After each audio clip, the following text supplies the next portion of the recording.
ज्ञान से भटकी रहे। मारा भाई बनशा तू वचन मान, मारा भाई बनशा तू वचन मान।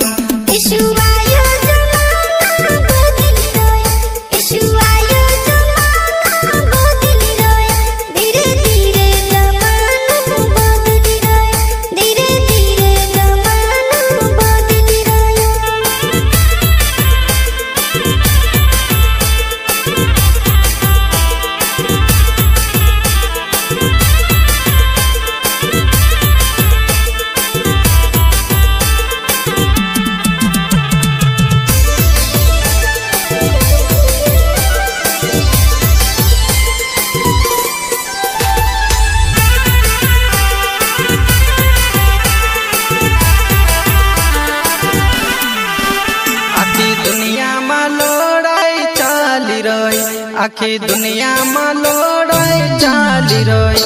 ईश्वर वचन पूरा होई रही, ईश्वर वचन पूरा होई रही।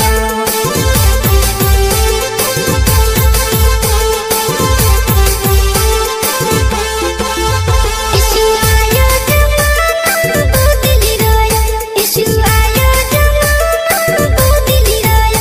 धीरे धीरे जमाना बदली रहे, धीरे धीरे जमाना बदली रहे।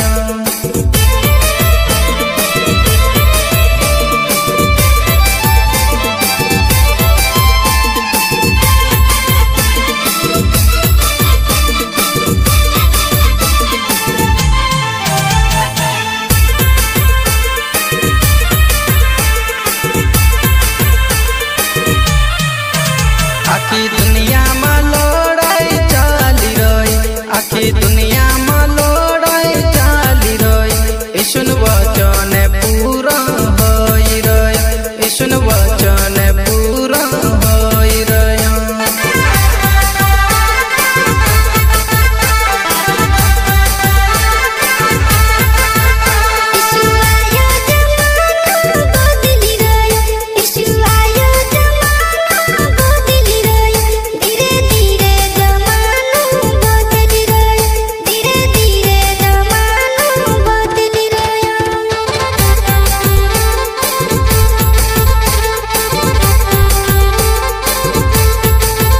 जाता रहीने प्रार्थना करता रोजू, जाता रहीने प्रार्थना करता रोजू। ईश्वर आउने ने समय आई रही, ईश्वर आउने ने समय आई रही।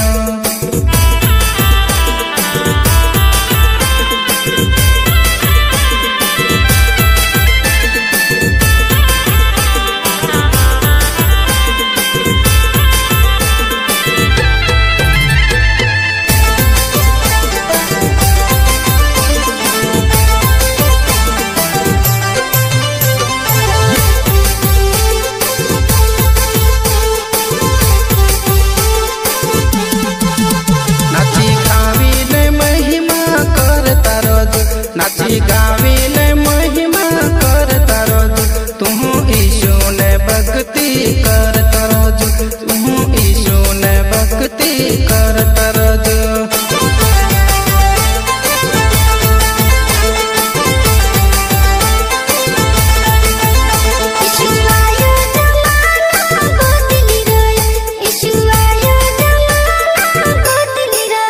धीरे धीरे जमाना बदली रहे, धीरे धीरे जमाना बदली रहे।